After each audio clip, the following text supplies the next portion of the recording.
سلامونه ملګرو، د مبارک شي تاسو ټولو ته دې مبارکي وي.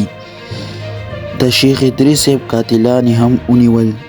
د دې تورو کپړو والا تعلق چې کوم دی دا اصل کې د چارسدې دی او د دې خړو کپړو والا تعلق چې کوم دی دا د وزیرستان سره دی. دو دواړو یو سره پلین جنګولی و. دو د ده په سر پیسې اخیستې وې.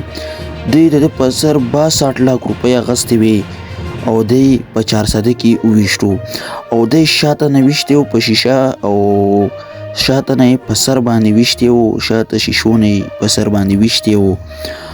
او دا تاسو کتلی شئ. دا ویډیو تاسو اخري کې وګورئ. زه تاسو له د یوسف جان انټرویو مخکې ښیمه پلی کومه له یوسف جان انټرویو. دا ډېر خراب ویشتې و، په سر باندې شاته نه ویشتې و او دا ټول د سرکار د سیاست کار دی. په دو باندې د شیخ ادریس په سر باندې 62 لاک روپۍ دوی اخیستې وي او دا انټرویو به زه تاسو ته مخې ته شو کومه، مخې ته یې وګورئ. دا ډېر ظلم یې کړی دی، ډېر ظلم یې کړی دی. پکار دی چې موږ روزو، موږ احتجاج وکړو، موږ بار روزو، موږ غلي ناست یو. که موږ غلي کېناستو نو موږ نه بل کاري صاحب هم وژني، بل عالمان هم موږ نه وژني. پهله پې زه درته یو څو خبرې کومه، بیا مخې ته له د یوسف جان د انټرویو شو کومه چې یوسف جان دونه څه تپوسونه کړي دي او دو ورته څه جوابونه ورکړي دي. که موږ غلي کېناستو نو موږ نه نور عالمان هم وژني. دوی چې کوم دی 62 لاک روپۍ شیخ ادریس صاحب په سر اخیستې دي او شاته نه یې په ګاډي په شیشه او شیشه یې موله ماته کړې ده او شاته نه یې ویشتي هم دي.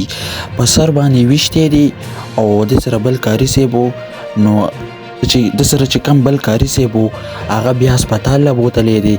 هسپتال یې چې بوتلو نو په لاره یې ساه ورکړې وه. د یوسف جان انټرویو چې کوم دی زه تاسو ته مخې ته ښیمه، دا تاسو وګورئ. تاسو به پوره په ډیټیل باندې پوه شئ چې دی څه له وجلی و، څه مقصد و، څه کار و پکې. دا اصل کې دوی داسې کار کړی و، دوی دواړه لګېدلي وو، مشوره یې کړې وه نو دا کار یې کړی و.